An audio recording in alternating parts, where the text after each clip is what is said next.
da da da da da da da da da da da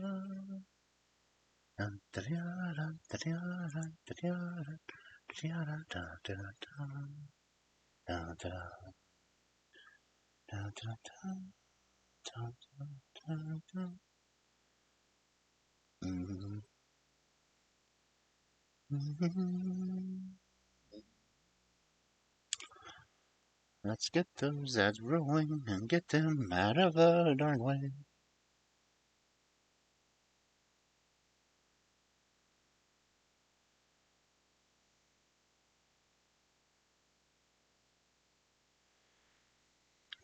Pre-roll ads.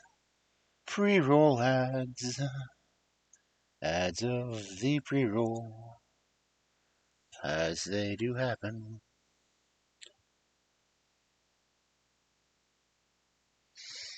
And I'm checking my sound now.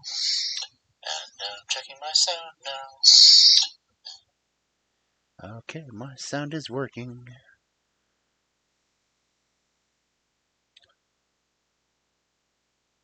Wow, and Streamler Alerts had the urge to post me twice. Wow.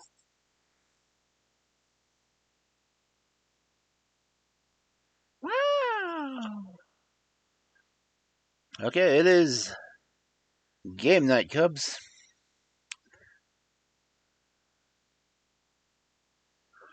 And I have Heart of the Forest pulled up on my Eshbosh.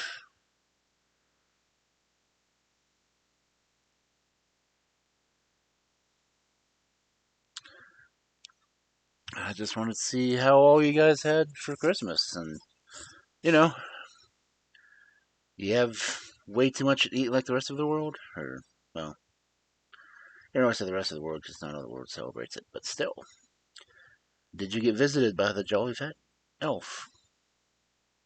That sounds a little rude too. Probably shouldn't put it that way. But hey, how about the reindeer? Let's see. Turn down my volumes on other channels so I can focus most on my stream.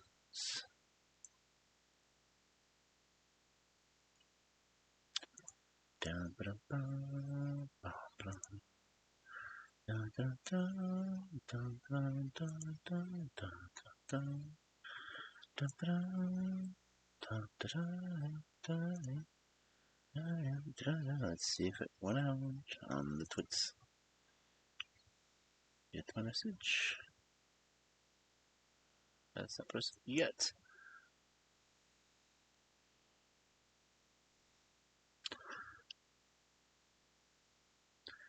And Twitter. Hello, hello, Twitter. Are we gonna load? Are we loading? Are we good? Hello. I have 459 followers on Twitter. Groovy. Okay, it did post, and some people were already liking it. King lettuce. Well, let's see. What do my notifications say?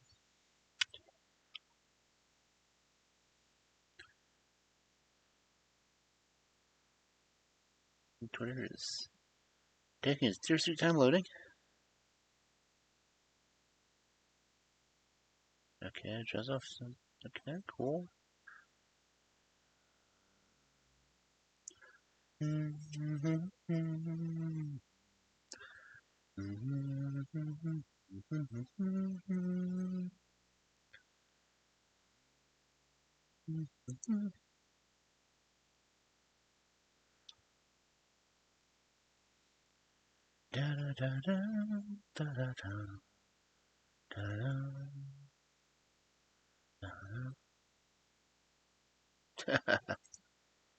Okay.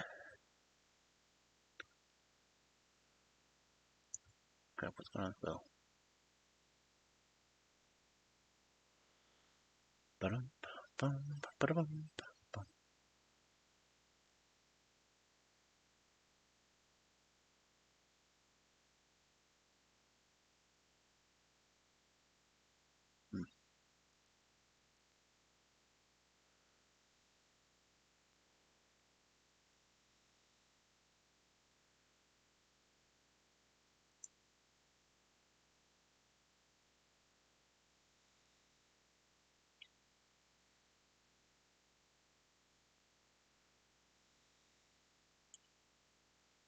Okay.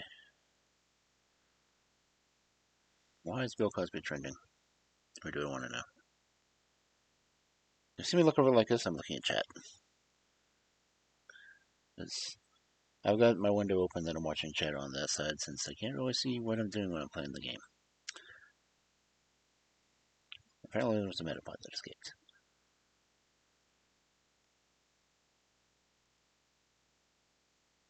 Get stuff dropped on my head. What am I? What's that? Oh, yeah, I was clicking on that link.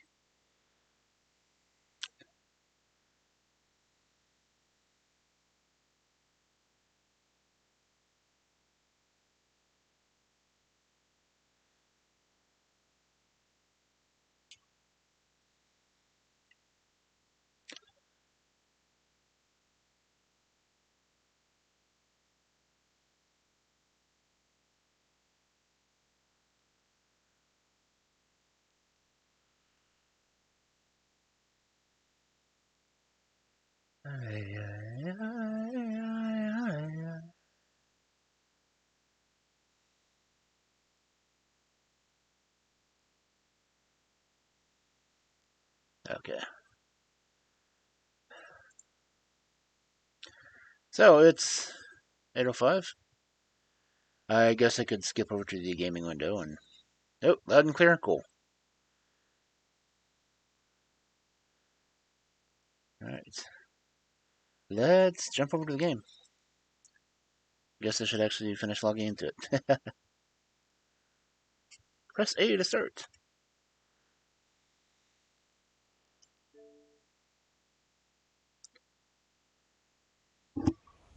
I don't care if people know that my Xbox login is Kentron Wolf. That's just kind of a given for me, isn't it?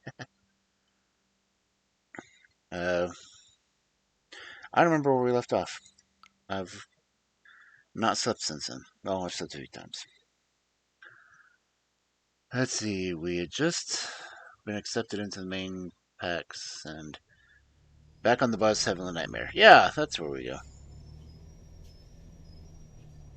And the game is loud. Wait. Okay. That might help a little.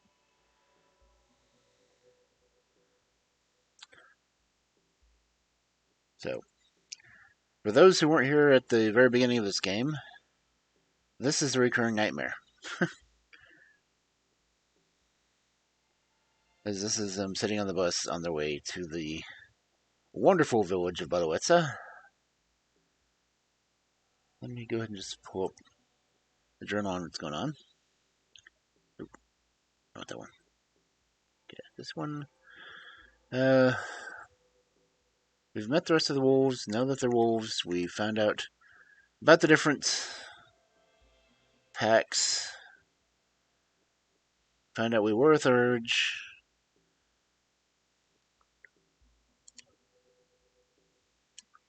And we're just cub among them. We have not chosen our own tribe. Our wisdom is 3. And yeah. Say, Morning Wolf is loyal to us. The Winter Weasel kid, whatever. It's a weasel. Anya's loyal. Family is complicated. Friendly to the press. Everyone else is either cautious or sympathetic, depending on which way you wanted to go in the fight. And the police are somewhat sympathetic, so.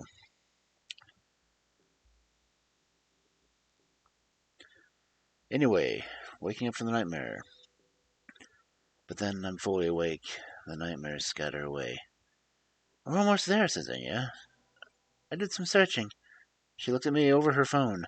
"This place is amazing. The last primordial forest in Europe." "I know, right?" I can't. Not unable to finish because I start to cough. We only have 1 willpower. Oh, we got 4 health. Do we spit up the blood or do we try to stop?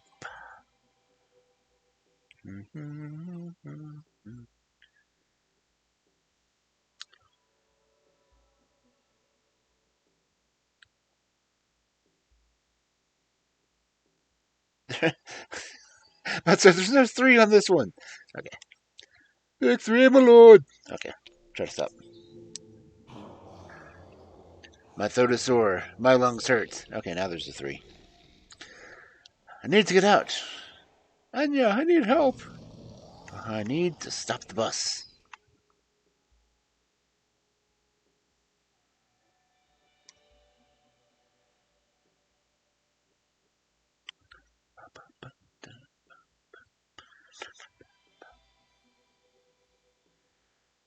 Anya. Anya. I turned to her. She looked at me, worried. You should drink something. Here. She pulls a bottle from her backpack and gives it to me. I take a sip and feel something dry and acrid in my mouth. And then it starts to move. Creepy. Spiders! Oh, that's just the imagery. Just, okay. I spit it out, and thousands of small spiders leaving my mouth. The threads of silk cover me, the seat, and everything around us. Fight! Do I try to get out, or do I scream?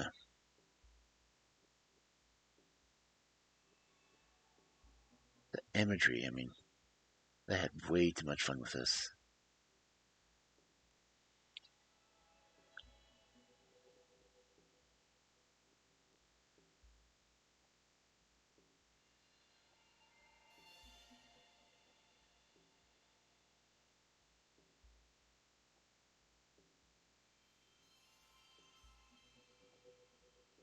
You scream?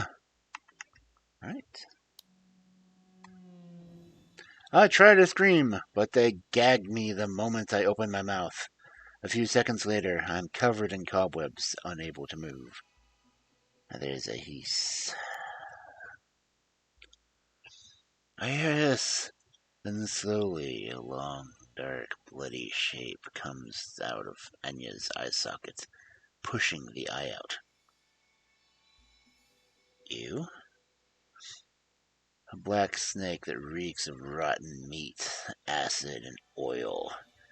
Don't fight, Maya, you're already mine, it says. Just like your grandpa. And then it kisses me. Yeah.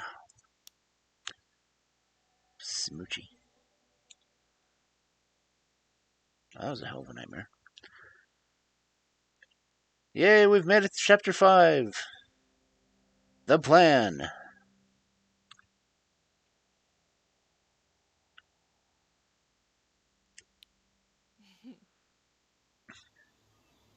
Loose ends.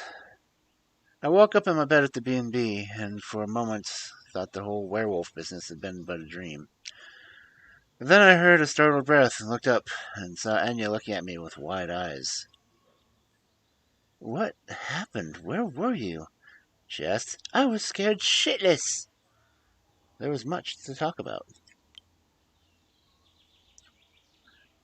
I didn't know where to start. Were you worried about her, or are you worried about you? I'm going to take off the chat window so you can see the wonderful art here. Okay. 2, I meant 1. Okay.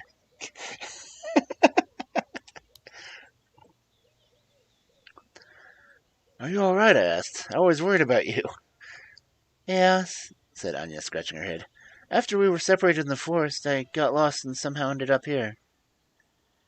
Hadn't she seen us? Or I sighed with relief.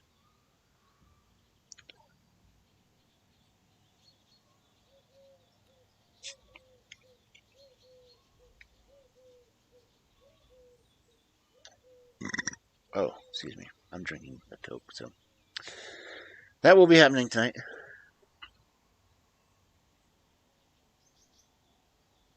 Oh. Excuse me.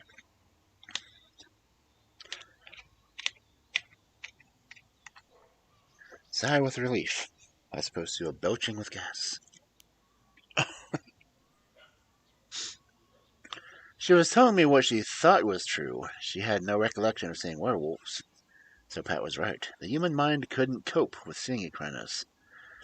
And when the delirium ended, the subconsciousness patched the holes in their memory with something rational. But how are you feeling? Asked Anya. How was I? I'm alright. Sorry for disappearing so suddenly, I said, because what else could I say? Do you lie about what happened, or do you tell a version of the truth? Lie! After the protest, I ended up at a party, I lied, and sort of lost track of time. I drank way too much, but it was fun. I wanted to tell her everything. I packed my bag in silence. I felt a rift growing between me and Anya, and I felt a sudden surge to tell her everything. But you couldn't. You told her something she could understand, or just, told her the truth. Not like she'll believe it anyway. Well, she might. And you still like that.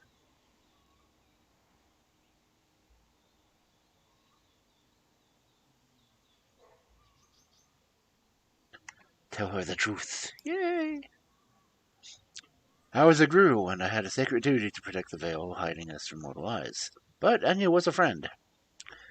There's no easy way to say it, I looked at Anya. I think I'm a werewolf. You... what? Anya laughed uneasily. Oh, it gives you the option to change forms. And that was a bad idea.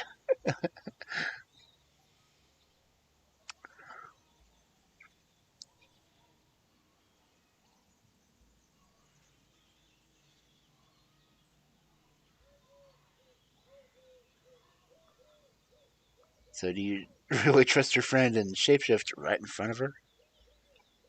Ah, okay.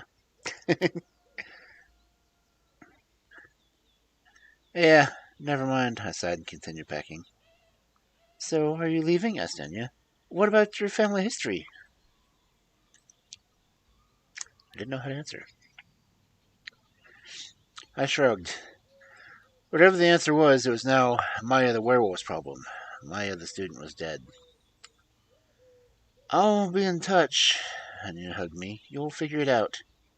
I sighed, took my bag, and left, leaving her with the bill. Everything according to plan. I dropped my bags in the camp and ran through the plan one more time. They expected me to act like a Thurge, but we'd also discussed other plans, both a bit more mundane. Do you go for being the Thurge and use spirits and rituals? Do you go the way of the Ragabash with tricks and subterfuge? Or do you go righteous retribution and go Philodox?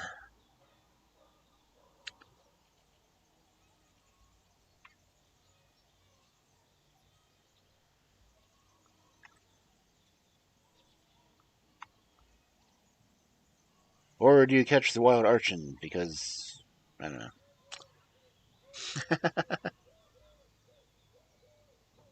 That's dropping flames on me. What the hell?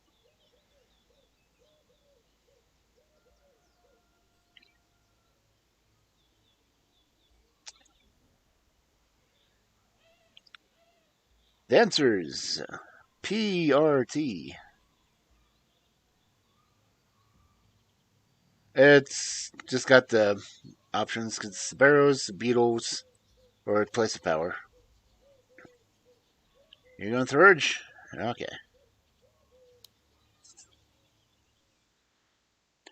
The Tempest. I needed to talk to the spirits of the forest, and for that I needed Lisa's help. Until I came along, she was the only shaman in the two packs, so she was happy to finally have an apprentice. Before I could face the spirits, I had to attune to the Pushka and learn the proper rites and meanings of ways to address the spirits. Yay, gain of willpower. After a few days of camping in the forest, fasting and meditating, Lisa said that I was ready. The spirits of the forest were waiting.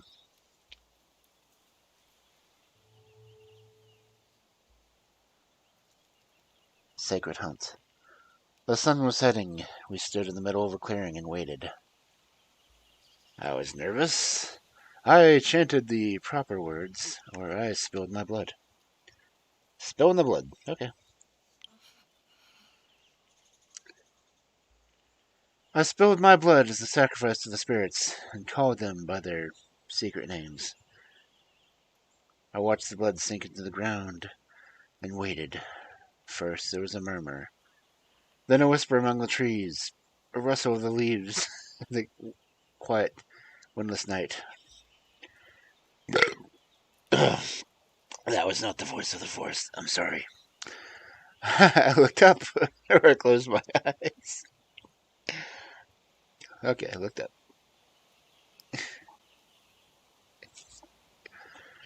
I looked up and saw owls. Dozens of owls watching me from the trees. Something whispered inside my skull, a voice like small claws scratching bone. What do you want? There's only one answer. We want justice. Send the wind and rain to me, O great forest, I chanted. Drown the machines in the mud. Break the dead trees so they fall on their heads. We want justice. The rustling continued, and the scratching became almost unbearable. Yes, whispered the voice inside my skull. But there is a price. I was ready, or I didn't know what to expect.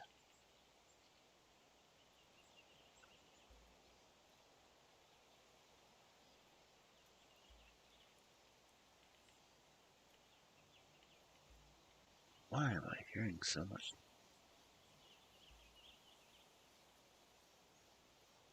Okay. Man, I was getting a lot of noise in the background. Oh, hey, get back on there. Okay. Oh, dang it.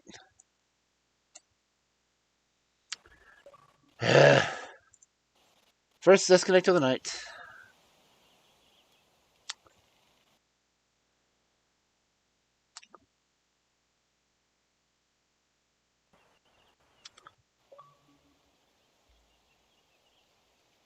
Don't want it full screen. There we go. There's that. Close that. Thank you. Press A to continue. You are ready. I'm ready for anything, I shouted. Hunt us, young one. Find and catch us. Then we will help you. Then the presence was gone. Lisa smiled at me. Go while the scent is fresh, she advised. You can do it. Do you change? Do you run? Or do you look around?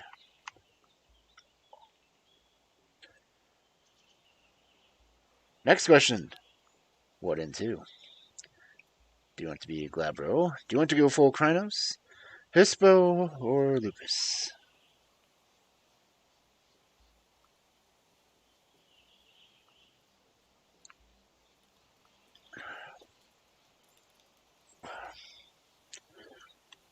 Krynos. All I kept thinking is, choose. Choose the form of the hunter. Okay. Whoop. The pain hits me like a wrecking ball. Every bone in my body breaks and moves and resets. I roar in agony. Panting and howling, I rise. And rise. And rise. I'm an 8-foot-tall killing machine. Do you rage, or do you force yourself to change back?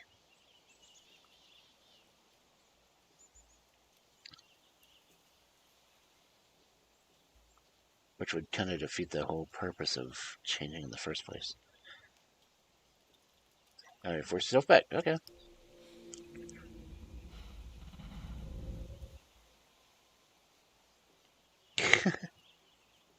I rage through the forest, but after a few heartbeats, my rage dies. My body resets itself to the familiar shape.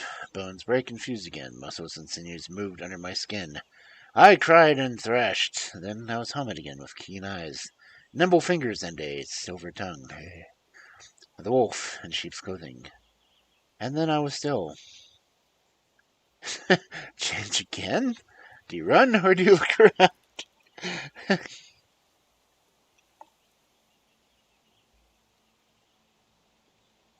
Okay, just looking around.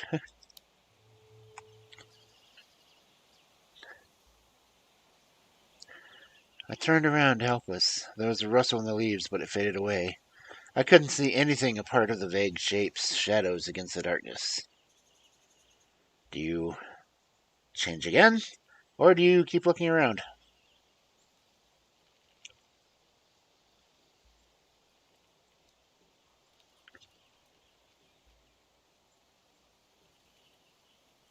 Change again. What to this time? Do you even glabro? Shows Hispo de Lupus.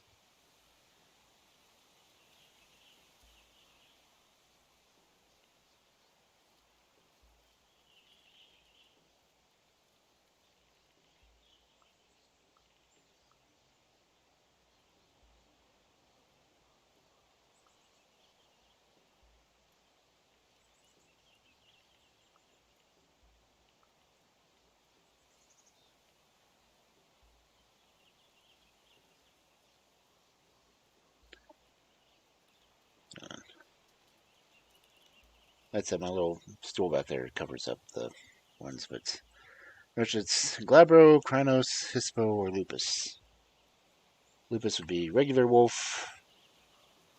Hispo would be larger wolf. Krynos is big guy, and Glabro is the halfway between.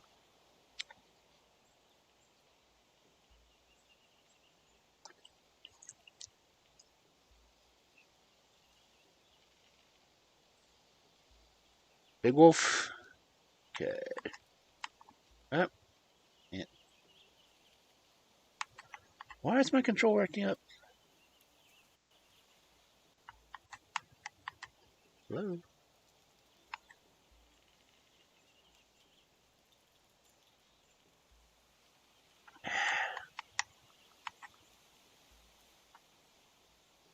Okay, that's awkward.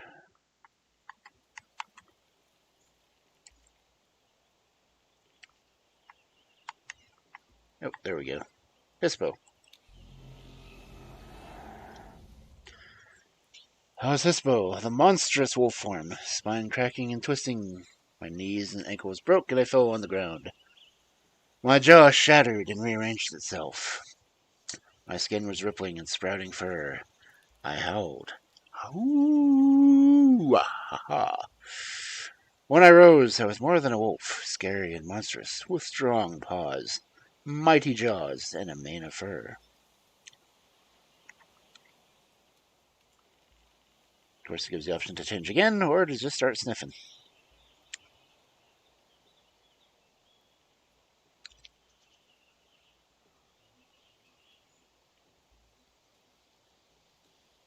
Sniff.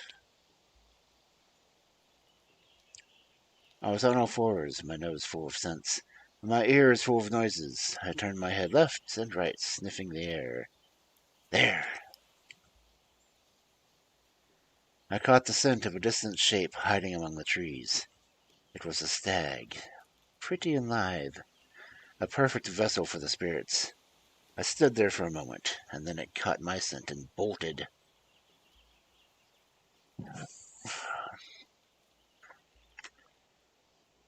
Do you change or do you chase?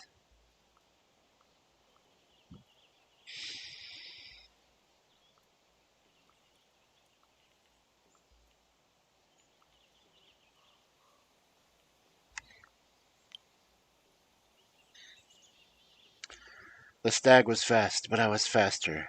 I smelled its fear and heard its hooves beating on the ground. With every pounce, I was closing in the distance between my kill. I almost lost it.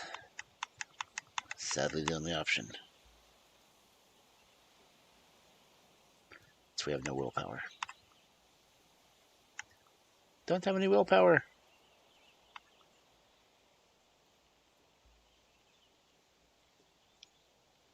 We're out of will. The stag darted away, and I saw its rear moving away, and its hind legs kicking. I was not letting my prey get away, or I pushed myself to the limit.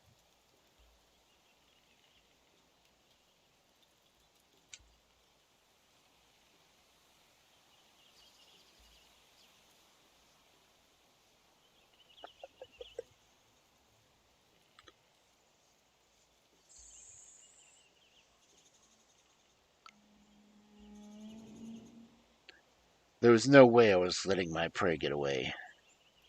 It was almost too easy. I almost lost it, or I pushed myself to the limit.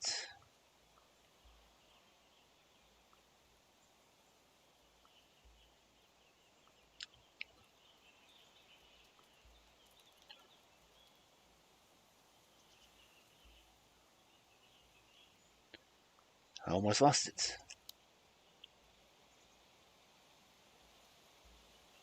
Suddenly my prey dashed to a side, and for a moment I almost lost sight of it again. And we gotta panic because it's in the option.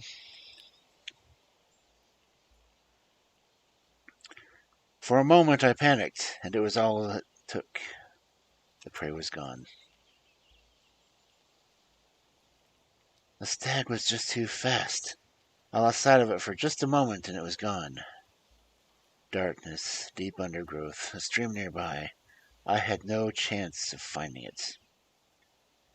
Do you howl in frustration, or do you lose some rage because you failed?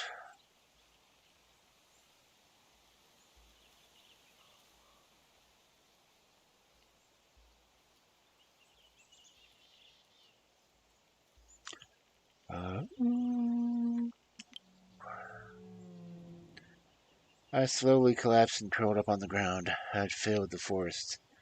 The hunt was over. I lay there panting. And shifted back. I was helmeted, with keen eyes, nimble fingers, and a silver tongue, a wolf in sheep's clothing. As I lay there panting, an owl landed on my shoulder. It lowered its head towards my ear. "We won't help you, weakling," it said with a voice of trees and stones and birds. And then it disappeared into the mist.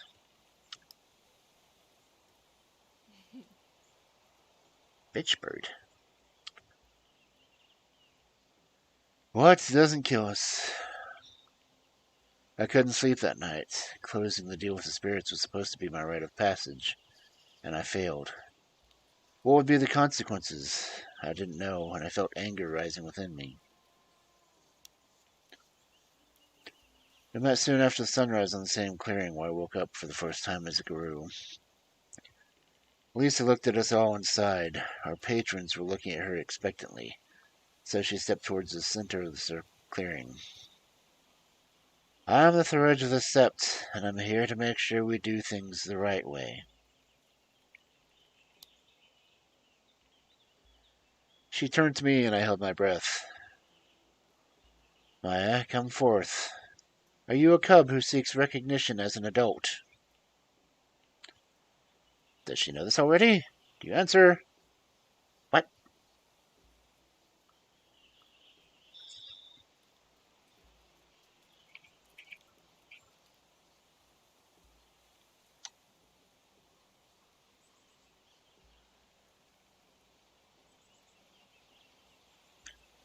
Oh.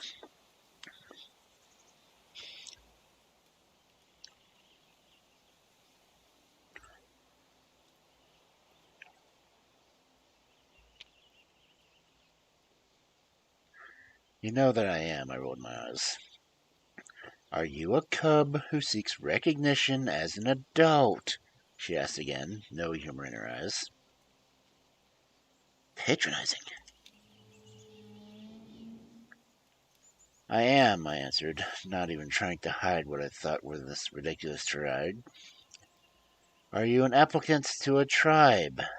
Lisa asked again. Yeah. I am, I answered.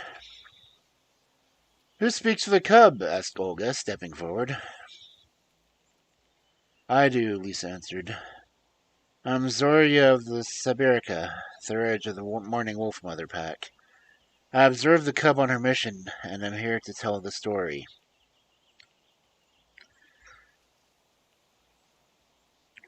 Zoria? Really?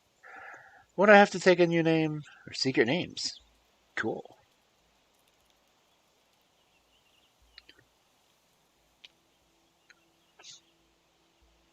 I guess they all had secret werewolf names. It made sense, and you left demanded a new name. Would I have to take a new name? Has the cub passed her challenge? Asked Olga. I held my breath. Or no, I didn't.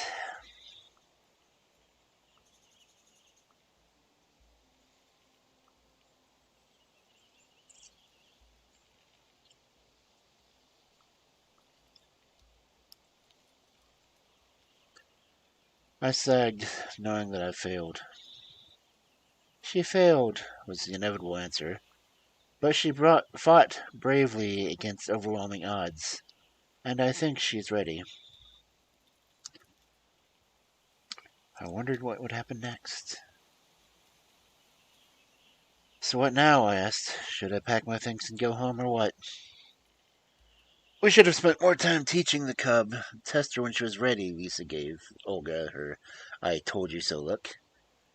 There was no time, Olga snapped. And again, we still have no willpower, so we gotta go with the only answer.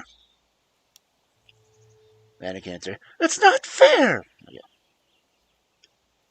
So that's how it worked, I snapped. You throw someone unprepared into the deep end and see if she swims or drowns? I was outraged. No wonder there are so few of us left. I looked at Colonel, but he just averted his eyes. I'll vouch for the cub, growled the wolf mother. I looked deep in her heart and knew she's brave enough for what's coming. I didn't want mercy. I waited, or I deflated. Ouch.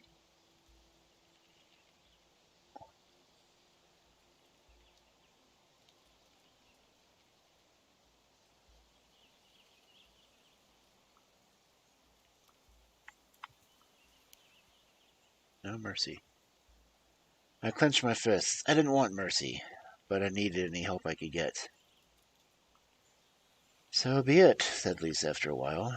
But if anything goes wrong, the cub is your responsibility. Okay.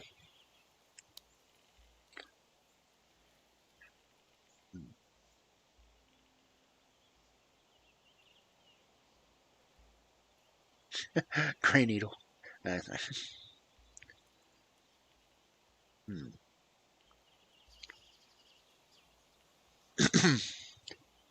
Have you chosen your name? Lisa turned to me. My new secret name. Suddenly, I remembered my grandfather talking about his old friends. He never used their real names. They were always Thunder, or Gray, or Needle. I'd always thought it was a gorilla thing, some kind of their war names. Now, I wasn't so sure anymore. How to capture my whole life, my aspirations, my personality, my heritage in one name. I cleared my throat.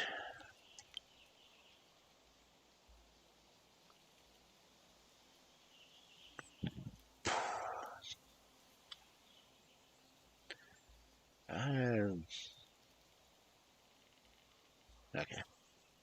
I don't remember what I even chose last time. I think I chose Mist. Yeah.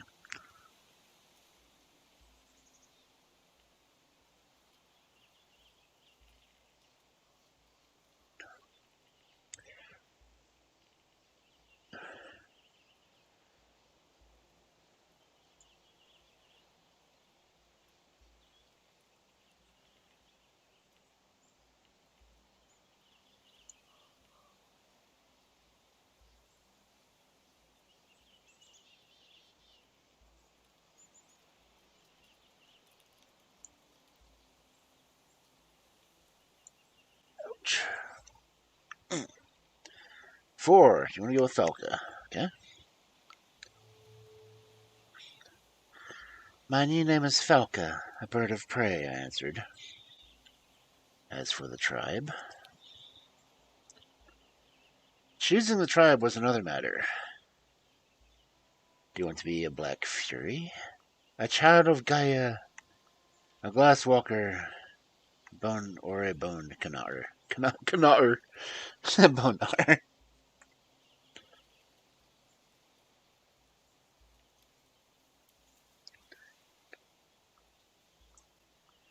Olga's the fury. Colonel was the child of Gaia. Pam was the glasswalker. And I don't remember what the bone walker's name was.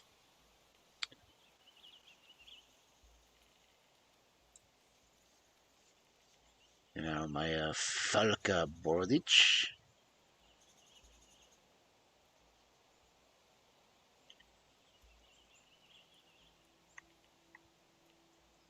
Let's see.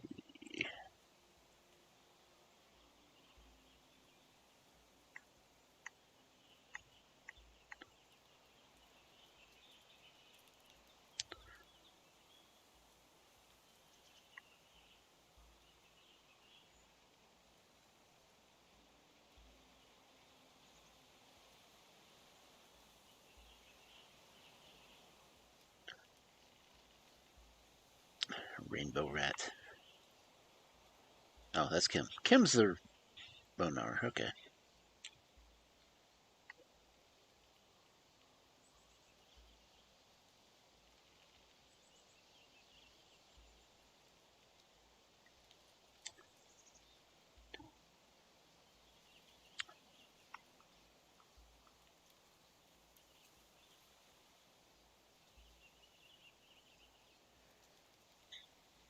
Let's see the all-female packs.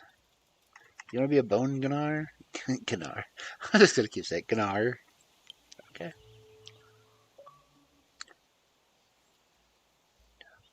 Achievement unlocked. Bone scraps. Found your place among the marginalized. Nice. After getting to know them all better, I decided to become a bone Gnar. Kim agreed to mentor me. Only one thing remained to end the ceremony, to make me a full-fledged guru. I had to join a pack. I had already sworn to the Wolf Mother. As my fate had already been tied with the Wolf Mother, I chose her as my patron and joined Olga's pack. And so it was done. According to the ancient rites, Lisa painted a mythical glyph of my tribe on my sternum.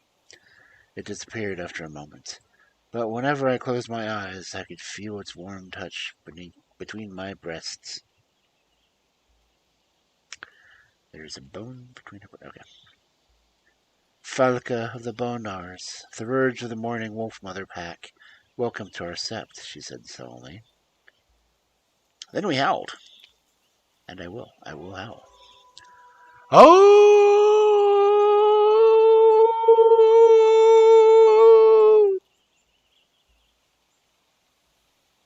Had to. The howls rose toward the sky. They sang about ancient laws of war, status, and secrecy. I remembered only a few. Combat the worm wherever it dwells and whenever it breeds. Submits to those of a higher station. Respect those beneath you. The veil shall not be lifted. I joined in the song.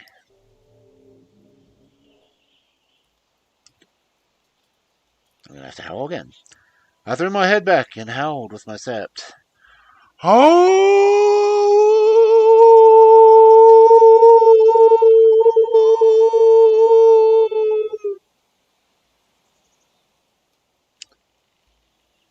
And I picked up my microphone because howling. I was a cub no more. I was ready to tell my own stories, to earn my own place in the pack, to howl my own songs.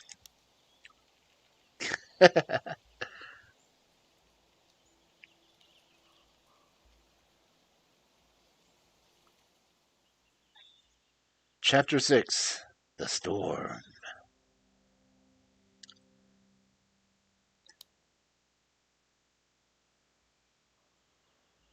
Dust to dust.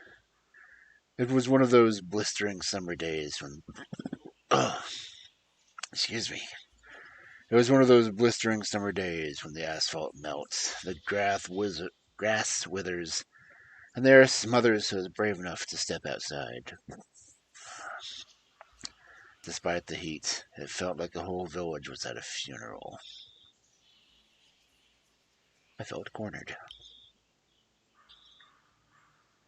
I stood there, surrounded by sweaty bodies, looking at the rosaries they clutched at their fists. There was nowhere to run. One of the security guards had been found dead near the logging site. Nobody knew exactly what had happened to him. There were whispers of rabid wolves. There had been more deaths over the last 2 days, but they slipped under the radar. We'd been careful to cover our tracks, or nobody had connected the dots yet. Since the deaths, I'd started seeing shadowy figures, their faces flickering in the corner of my eye. Were they just figments of my imagination, or my own pack of hungry spirits following me, waiting for my mistakes? I could feel the tension seething around me. This death, this funeral had pushed the community, already weary and frightened by the recent disappearances in the forest, to the edge. The world was watching. The press had swarmed to the funeral like flies. They were reporting on how the illegal logging was a danger to both the ecosystem and human lives. The police were watching the crowd with disinterest as they leaned lazily against the trees. Suddenly, Puszka Balowesa had become politically charged in the hottest place to be in Poland. And it wasn't only local politicians and activists from both sides who caught wind of the commotion. The Minister of the Environment himself had driven to Balowetsa to attend this funeral. He was standing next to the priest conducting the ceremony, surrounded by police and what looked like a handful of bodyguards. The coffin went down, and the crowd stirred. Everyone started lining up to throw a handful of dust on the coffin or put flowers on the grave. I felt someone joining me. Just look at them, said Lisa, joining me. Nobody wants to be here. They fear us, but would never admit that. Ignorance bred fear. Or I couldn't blame them.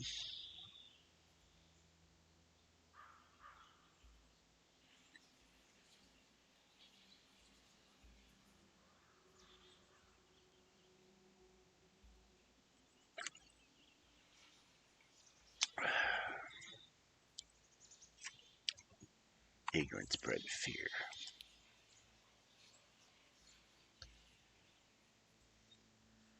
Ignorance breeds fear, I shrugged. It's so human to fear anything they don't understand.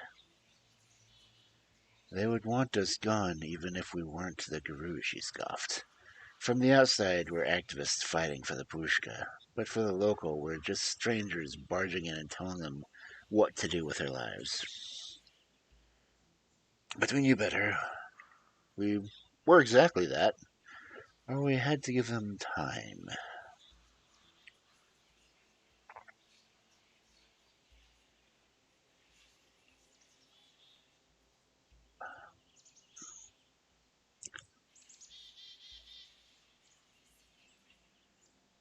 Have to give them time.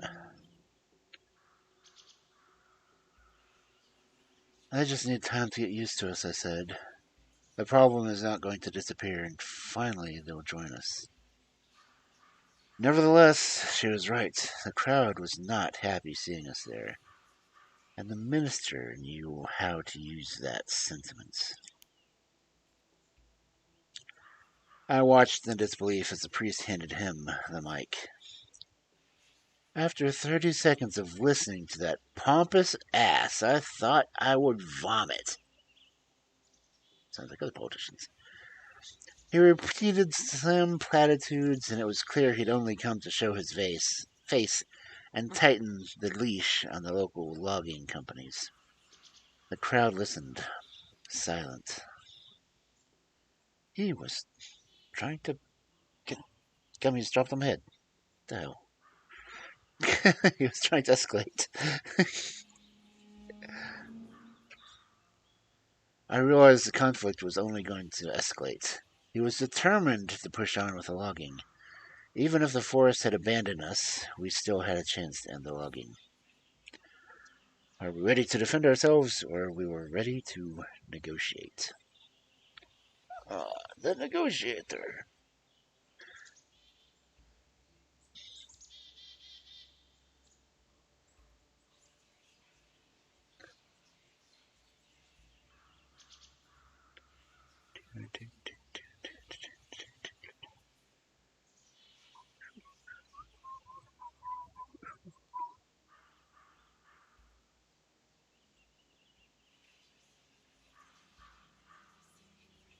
And there's ravens walking in the background.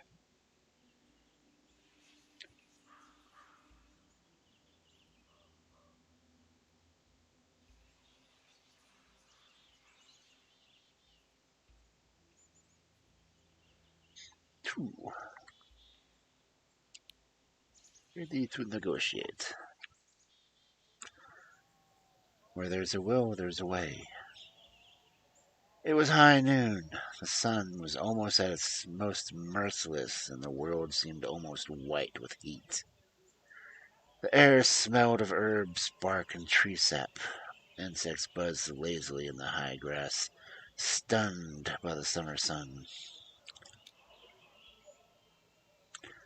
The day was stifling as we set up the protest. The whole clearing was decorated with banners, and we all had our placards. Wood is the enemy of the forest was our main slogan, but there were many others. My sign conveyed my anger. I wanted to protest against greed, or I just wrote something myself.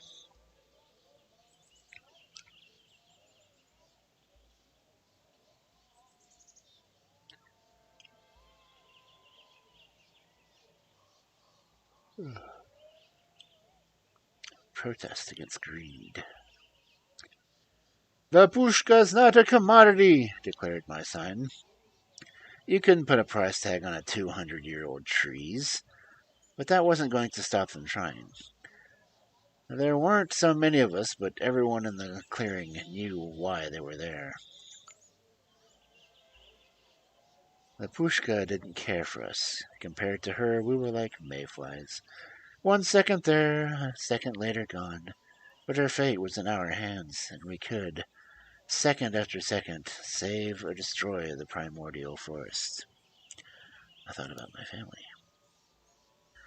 For centuries, my family served the pushka, protecting her and hunting down her enemies.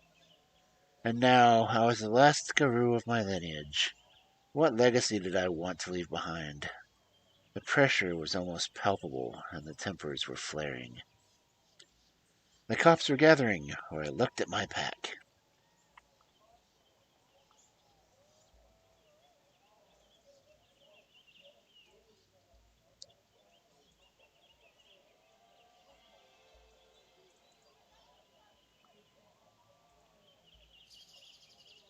The cops were gathering. The police were nervous, huddling in groups and shouting at each other and everyone who was in their way. They clearly didn't want to be there. Something was up. It was apparent that they were waiting for something. Everyone knows what to do, Olga asked, looking at my pack. I'll keep the security guards occupied, nodded Lisa. And I'll guard this pushka's perimeter, growled Daniel. I glanced at the weasels. The weasels were in their positions among the protesters, as agreed. But that left the cops to me. We should just kill them all, or I kept my eyes on them. Meh. tasty, delicious murder.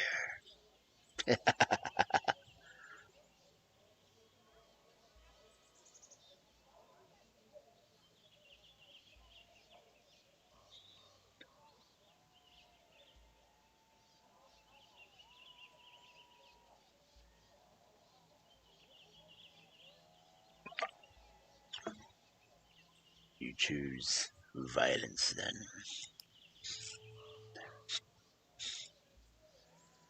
We're thinking too small, I growled.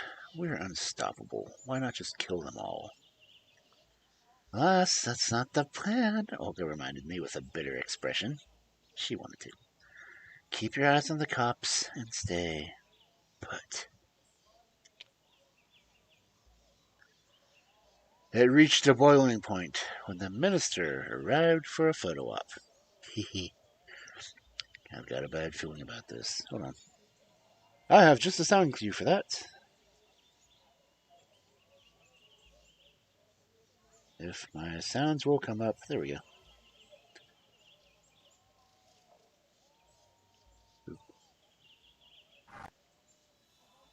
Will it play? Maybe not. Come on, play. Anyone? Ah, okay. We attracted some attention. And I really got to figure out why the hell my audio things aren't working. It looked like we'd attracted a lot of attention, for better or worse. I knew he was in for a nasty surprise. The reporters closing in on him, shooting uncomfortable questions about the legality of the logging of the forest policy. In hindsight, you could argue that was what happened next, set a chain of events in motion that had life-changing consequences for many. But it all started earlier. But change didn't just happen like that. But at the moment, change didn't happen just like that. There's this notion that change is sudden. Movies and video games would have us believe it takes one moment, one decision, one knock on effects to turn the tide. But the world doesn't work like that. It works like a forest, like the pushka. Change is slow, barely visible process. A series of decisions, yes, but also consequences of chances being taken and people doing what they can to survive. Change is like growth, and we had grown. The members of my sept had already moved their positions, and I also had my part to play. We have one willpower, so we can choose any of these. The minister was bad news. I wanted to have a few words with him. It was our chance to start negotiations. I guess this would be the aggressive negotiations. Excuse me. The aggressive negotiations choice.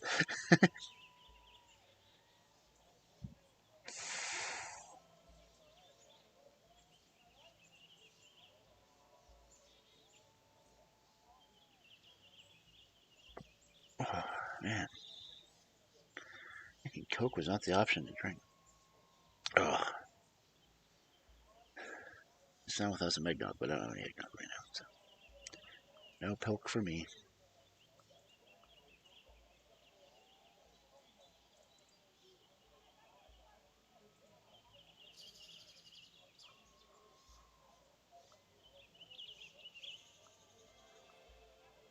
Aggressive negotiations it is.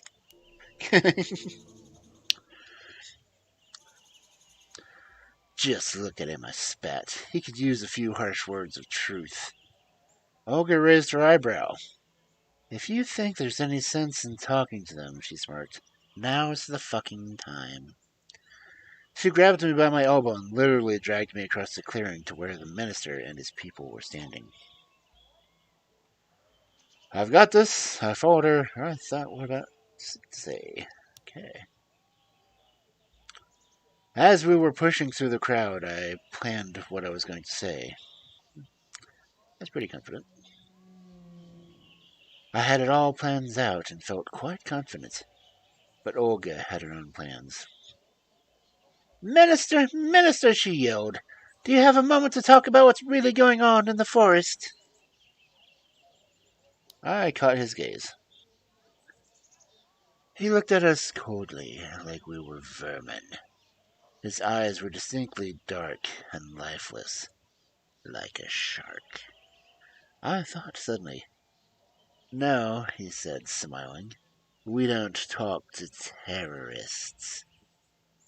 He smelled of the worm, and I'd gladly have bitten his face off, but we had bigger fish to fry.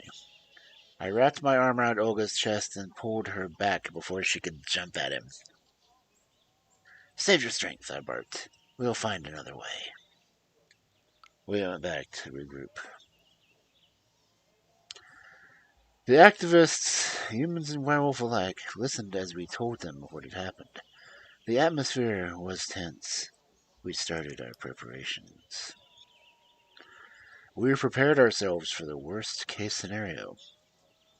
German sausage. Okay. Okay, let's move, I heard someone shout. Move it, people. Move it. You know what to do. And they did. There was a lot of laughter and friendly pushing, chains clinking, and some people darted up to the trees to seat themselves in the branches. Oh, we don't have any willpower. We can't choose to. Agree.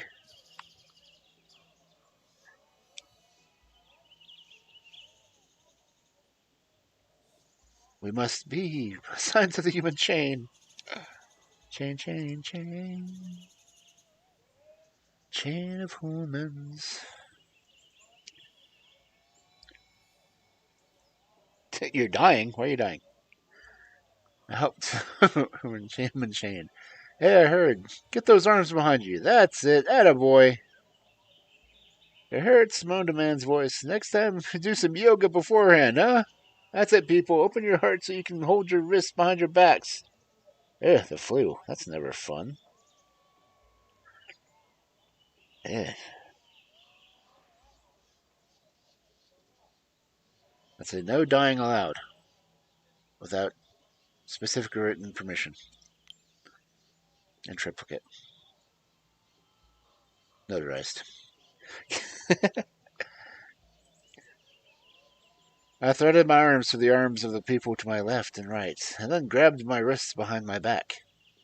It was tight on my shoulders, hot and very sweaty.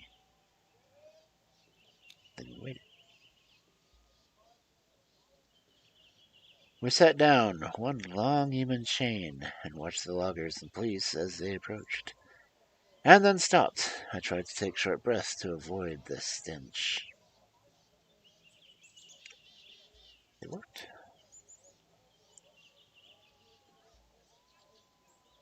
The talks were started there and then. I could see that the minister was an apt politician, and that he could smell a deal for himself in it all. But I didn't really care. We'd gotten what we wanted.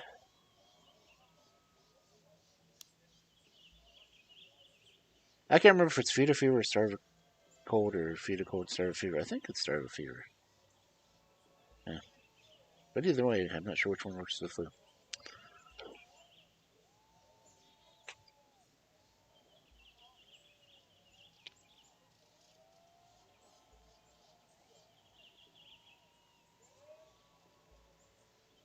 Anyway, the flu. I hope you get to feel better soon. Because flu during the holidays is bad enough as it is. Just having a flu is bad enough as it is. Doing a flu during the holidays, like, that sucks.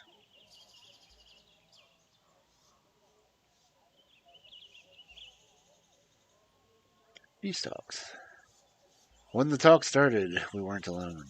Luckily, our failed attempts to manipulate events from behind the scenes hadn't ruined our chances.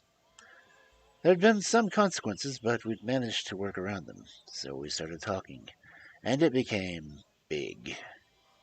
I don't know what tipped the scales in the end: the press, the international attention, the local interest in coming together, or our passion. Oh, that's always good.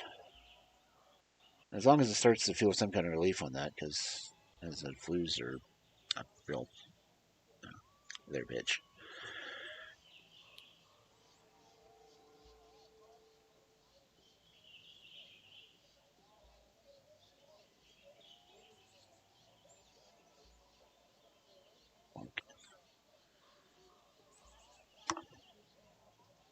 We finally had an agreement, and it was within our reach, but the talks weren't easy.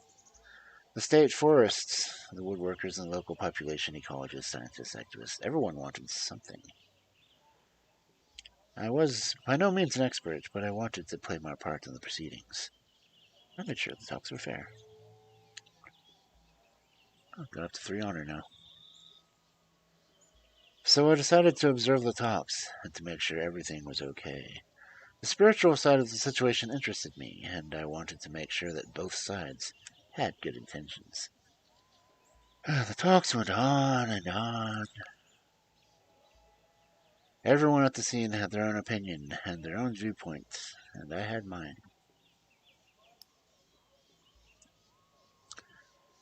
In the middle of it was all, of course, the spruce bark beetle. Such a convenient excuse for the extensive and annoying disconnections of my controller.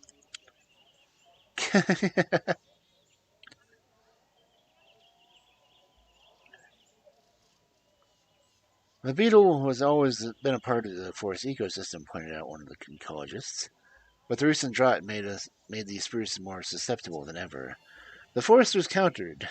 We have to cut down the trees to stop total disaster. I saw one problem with this approach.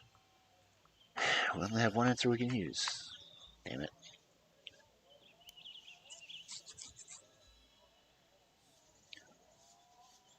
I didn't trust a word that came out of the official's mouth.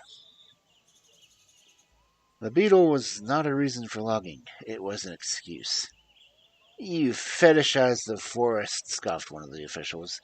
People cultivate it for years and years, and it cannot survive without our help. Okay.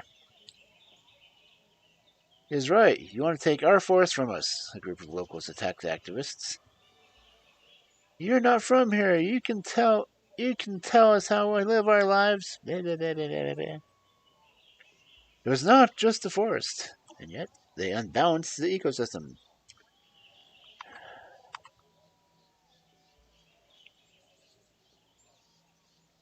So have you seen a doctor for the flu yet, or are you just winging it?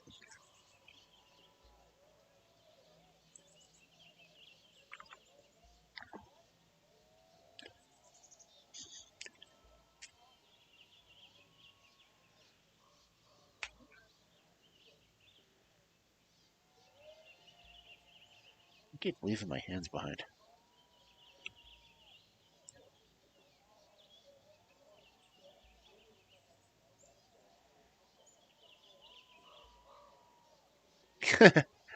uh, as long as you're taking something for it that might help. I personally don't really like going to see the doctors either, so I can't say too much.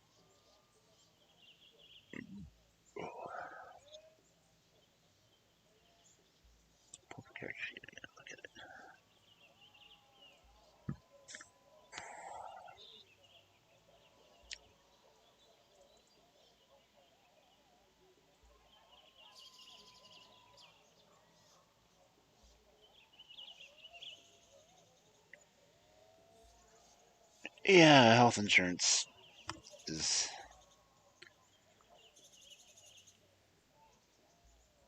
probably like mostly copay, so you don't really have insurance at all.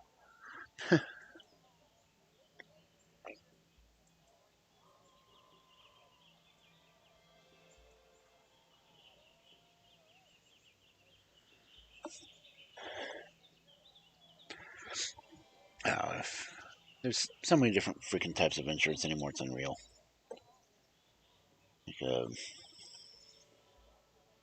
HSAs, which is not really insurance. It's just a savings account.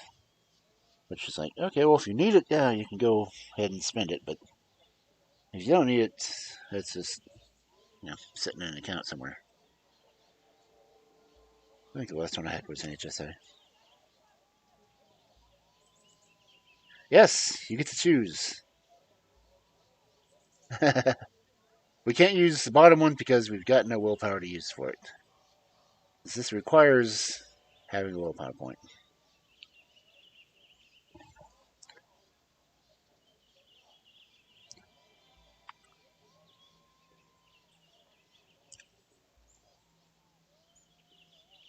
Okay. The problem was that human intervention unbalanced the ecosystem, and if they pushed it any further, they would lose all that made the Pushka unique. Opinions clashed, tempers flared, and eventually new, constructive ideas started to emerge. At least one of them caught my attention. Turn the whole area into a national park. International observers could help. Winning the local populace was essential.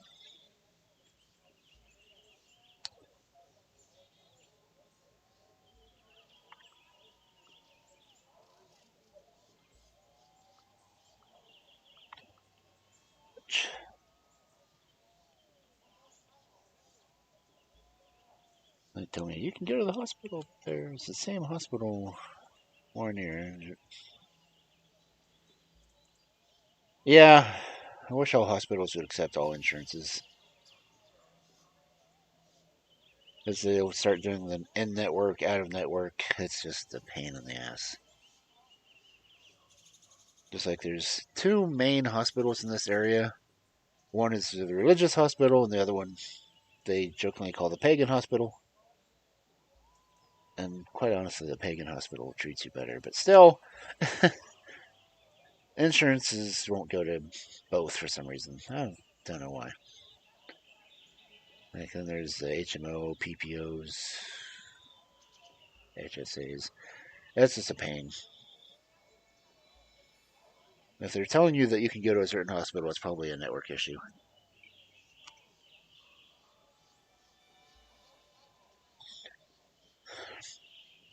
Which doesn't mean you can't go to the other one, but you'd have to pay more. Because the insurance won't cover it as much as it would the ones on their list.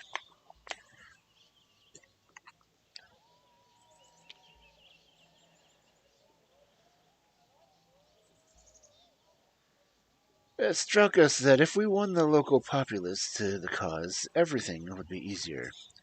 If people saw the forest, not the wood, as their local treasure, preventing the loggers from breaking the law would be much easier.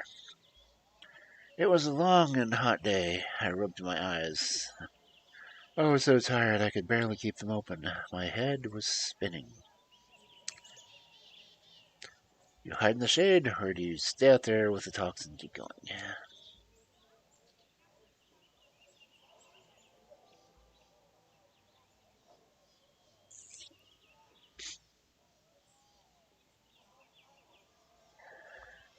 Oh. Pop my neck there.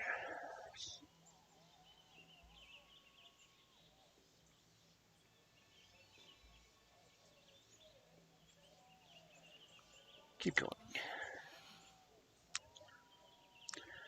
But I kept going. It was a little heat stroke when so much was at stake.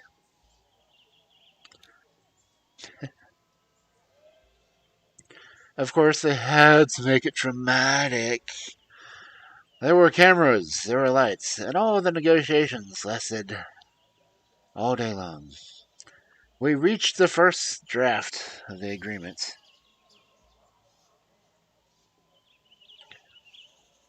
Literally at sunset. Have high rage. I had no doubts. Dropping stuff on me. I had no doubts they'd only decide to stop the logging because they realized there was something in it for them. Or they were lying to us the whole time. As I said, I didn't trust them at all.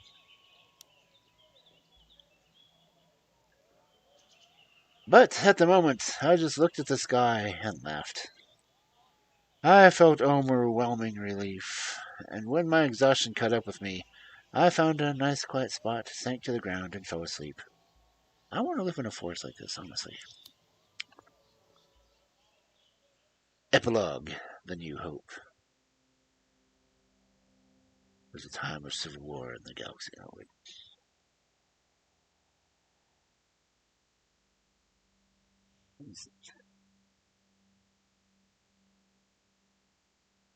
Okay. And you're dropping bruz on me. Bruh.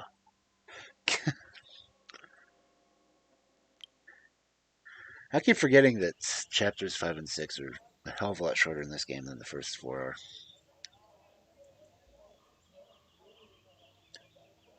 A New Hope. I never thought it would end up like this.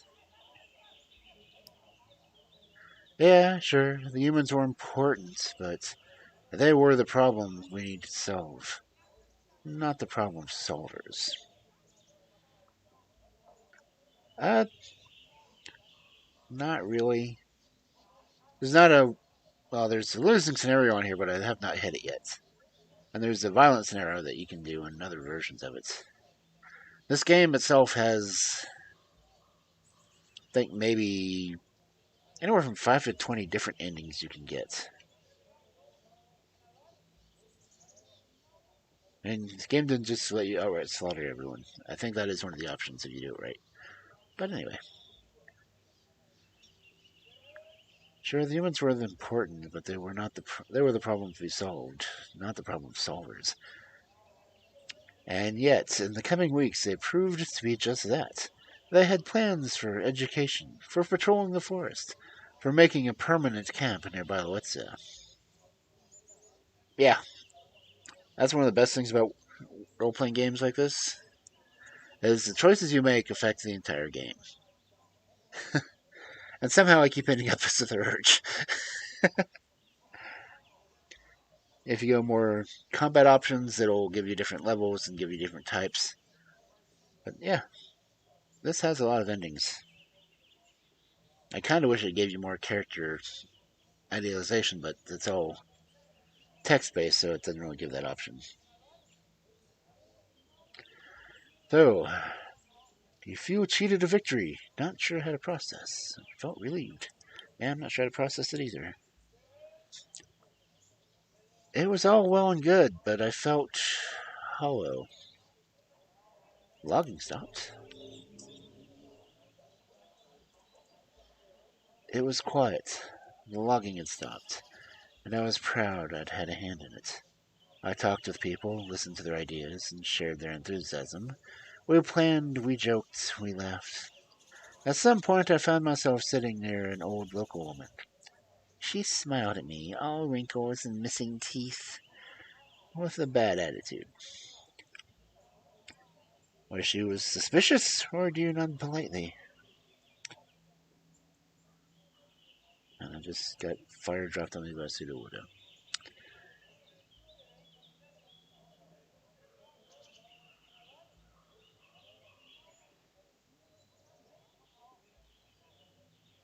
Now we got this suspicious little old lady sitting next to us and smiling. What's all that about? Sus old lady. Yeah, the young bro, the one crown people have been talking about us, aren't you? I wasn't even surprised when she asked. She was acting suspiciously from the beginning. Yes, I answered, unsure of what would happen next. She laughed. I was a little worried when I first heard about you. I mean, goddamn werewolves make such a mess. Werewolves make such a mess. I love that she knows. She knew about us? What did she mean by always? And just play it cool, yeah.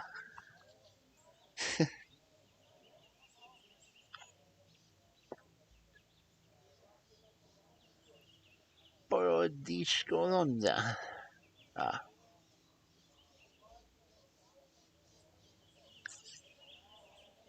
She actually knows the family name, so she knows who you are. Which means she probably knows more about the family.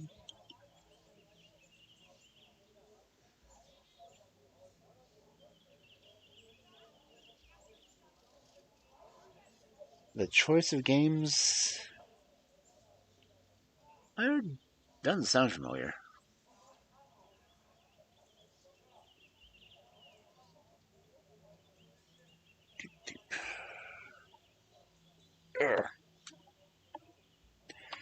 Write that down. Fully text-based. Cool.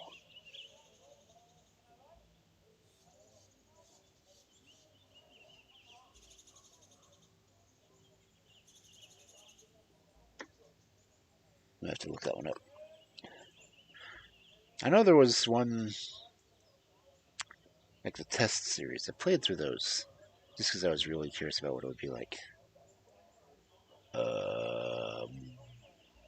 Well, 3. Yeah, sure. Werewolf's making a goddamn mess. What are you talking about? I asked, trying to play cool. Don't try that with me, young lady. I knew your grandpa when he was young. She winked at me. The problem is you're always looking for another glorious battle. They're on Steam. Okay, I'm going to have to check out Steam. Werewolves looking for glorious battle. Not me. It was bullshit. I wanted battles. So what? We were useless.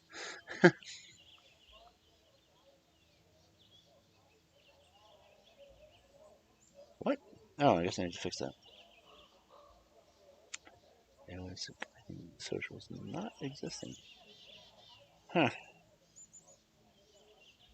She has poking my violence button.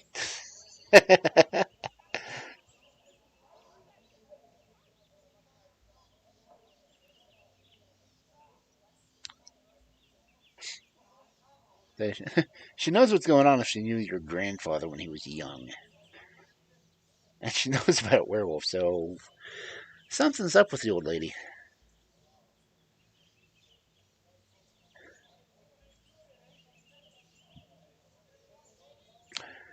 I go, this is bullshit.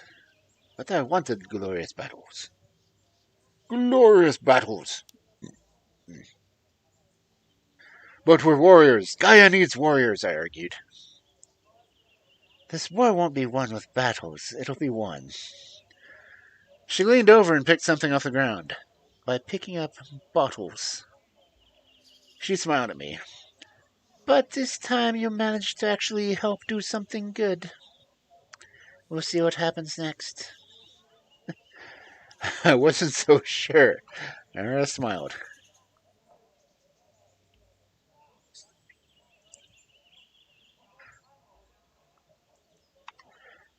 Kind of makes me wonder if they're ever going to do a sequel with this one, but I don't know. You smiled. Okay. I smiled, satisfied. Time would tell if she was right. The crossroads. We gathered in the clearing, in which I'd first woken up as a guru. Lisa stood in the middle of the clearing, the wolf and the weasel by her side. Now, she said, looking at Colonel and Olga, you two, you need to solve this today. Olga nodded. There was sadness in her eyes. You were right, she said to Colonel. I'm sorry. The night was long and full of hope. Olga tried to keep the sept together. Olga talked with Colonel and Kim and Pat for a very long time, trying to convince them to stay at Beluetza. They weren't fond of the idea. Do you manage to convince them? Do you watch them go? Or do you leave with them?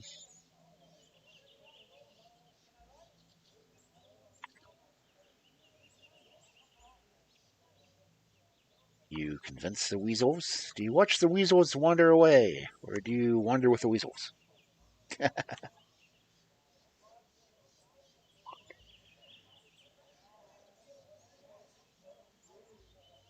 Weasel wandering.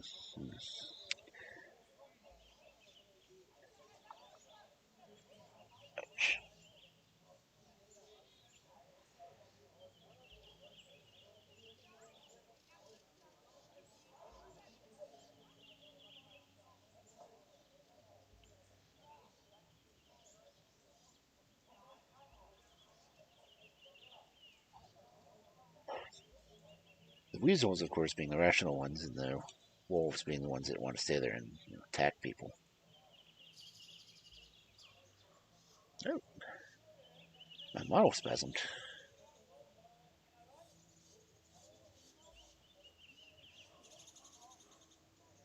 Watch the weasels go away.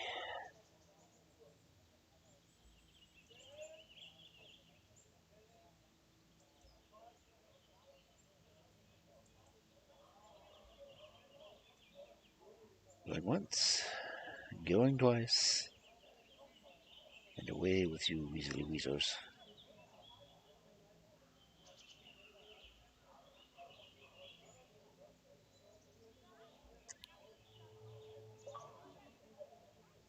And they're gone. I watched them go. Olga approved of my decision. Lisa and our patrons made sure that we did right by the Gru law and the Sept matters were resolved. But more happened that summer. But that didn't cover everything that happened that summer, though some consequences would have to unravel with time. Summary. Despite everything that happened, Anya and Bartek were still alive. I counted that as a small victory. We would disappear from each other's lives slowly, our paths too different to keep up with each other. But it was still ahead of me for now, and the first chapter of my new life was coming to an end.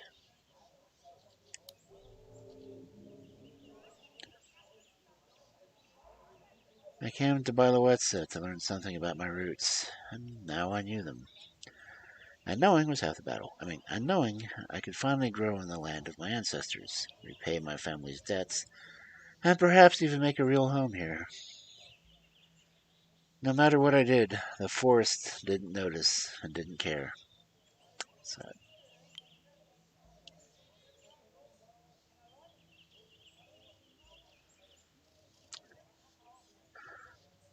last chance at the character sheet. Let's look at the character sheet one more time.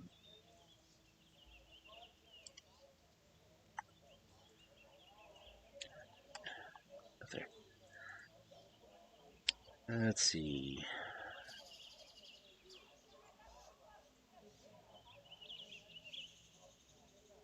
Dun, dun, dun. See if it'll let me screen cap it this time. I forgot to screen cap it last time I played.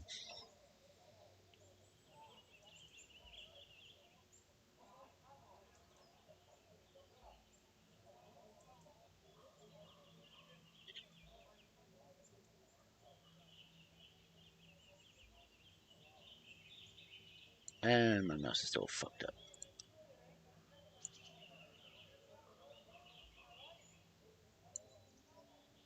Damn it. Mouse.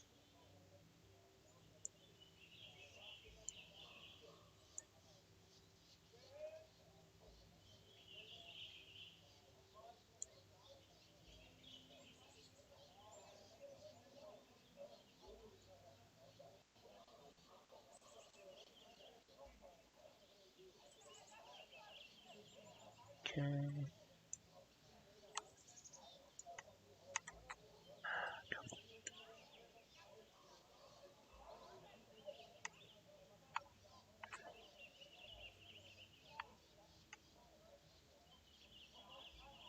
What's the top of that? Twist them.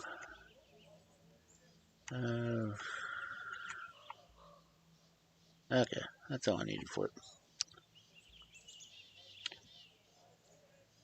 Late that night, I was sitting with my back against the older tree in the country I was born in, and I watched the stars. And they were moving, dancing around me, and it was only after a moment I realized that they were fireflies.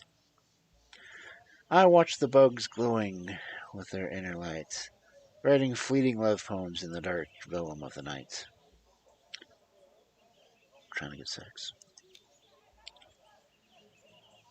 I smiled, thinking about their brief, beautiful, intense lives. Then I stood up and went back to our camp, which still had so many important things to do.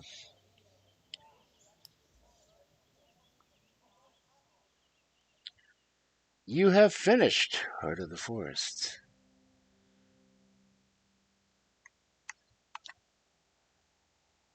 Now I get to do the whole narration thing. Cubs gather round the fire and listen to the story of Maya Borowicz. Known among the Guru as Falca of the Bone Gnawers, Thurge of the Mourning Wolf Mother Pack. She always honored her pacts with spirits. Maya managed to negotiate a fragile peace and stop the harvesters. The change had begun. The first protests against the logging of Baluetza Forest took place in 2016. This game was loosely inspired by those events. All characters and events depicted in this game are entirely fictitious. Yeah,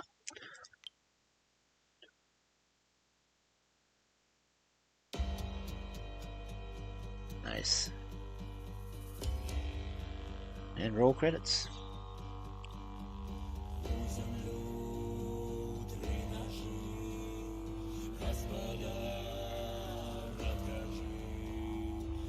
I cannot read any of that.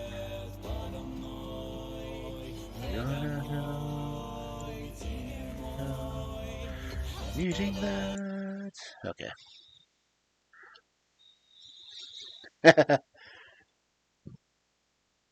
Well, that's one of the things about it, is that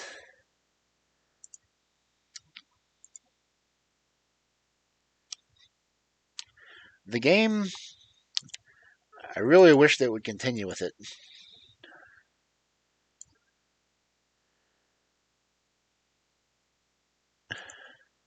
But, come on, game.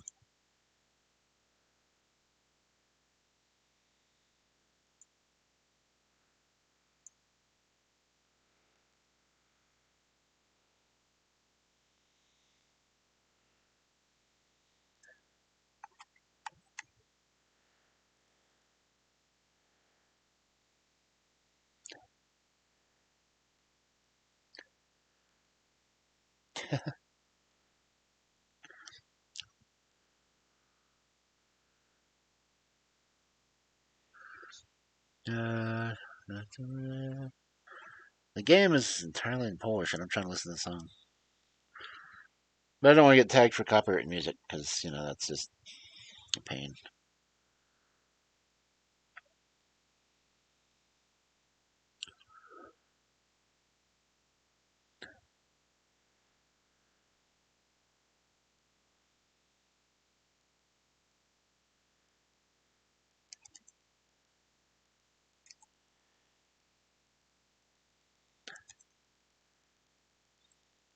As much as I like the closing credit music.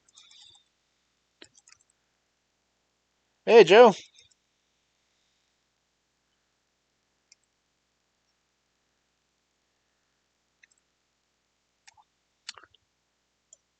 Okay.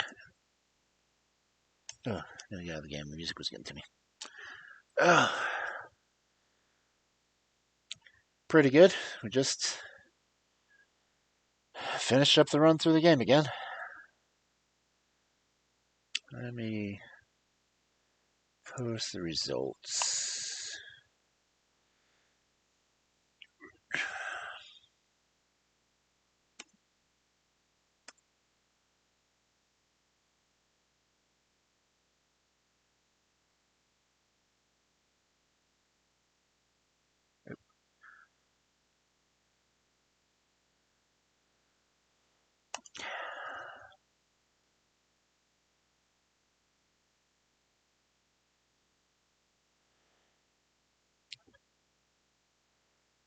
I'm getting more stuff thrown at me.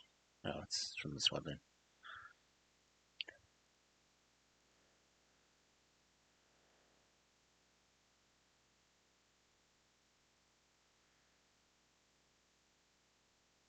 Well, the force does not like us nearly as much this time because, well, we didn't beat her challenge, so.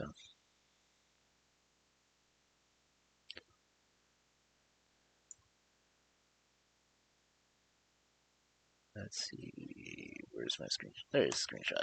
Okay. Ugh. The heck?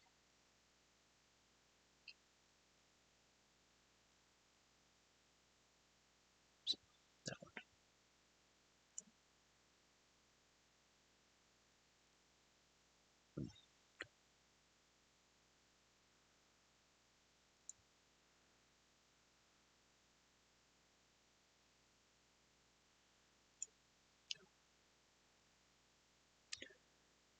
Now, let's see. Why are my auto shots?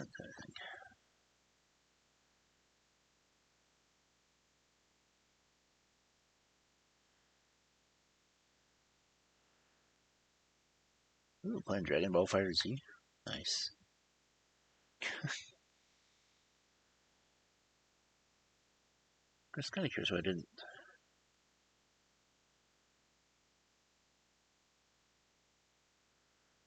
None of my auto shoutouts are working today for some reason.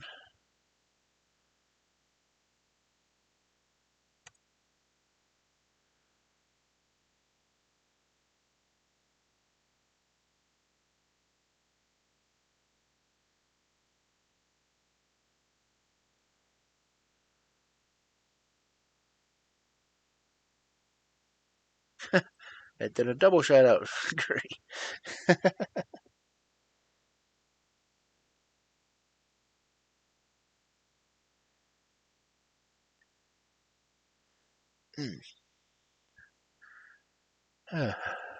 Yeah, I'd say another fairly successful run. We didn't do the violent options, but I'm tempted to see if we run through.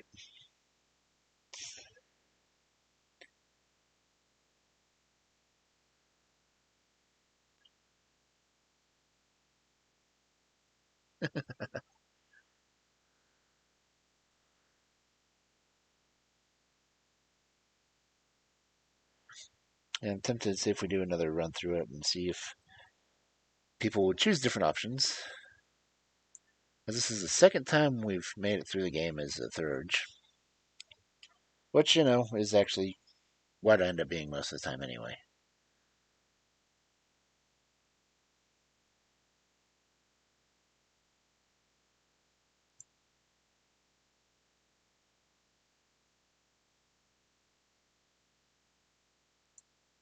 Gosh, what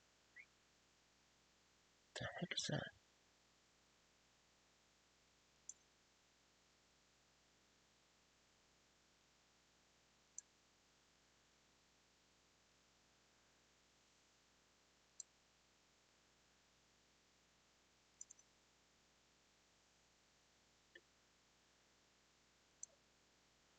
But yeah, can't think of anything else to do tonight. Um, I might put up a poll to see if anyone wants to try to run through the game again next week, or if you have suggestions like the choice of games, I may look into that. I kind of like the whole storytelling games because, well, there's so on character. But yeah, let's see. In the meantime, let's see who is possibly available to raid.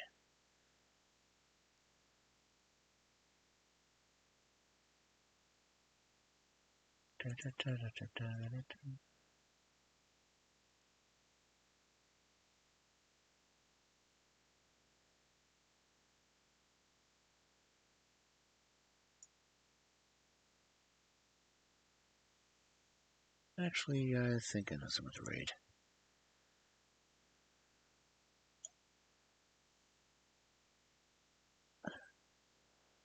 We're going to go from storytelling to rating someone working on music, or at least karaoke. So I still do not have a raid message for uh, subscribers, but since I don't have that many subscribers, I'm not too worried about it yet. But yeah, let's go raid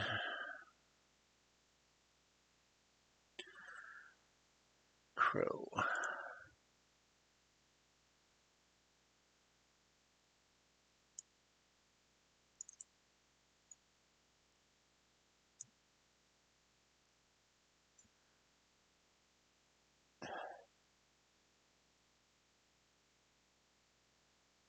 No problem. Thank you for coming by. If you want to hang on for the raid, feel free to.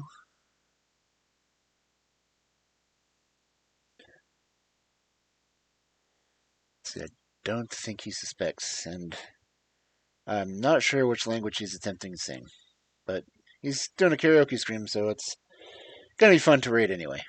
So I will hopefully see you all later. So have a good afternoon, evening, whichever it may be for you. And I will see you there.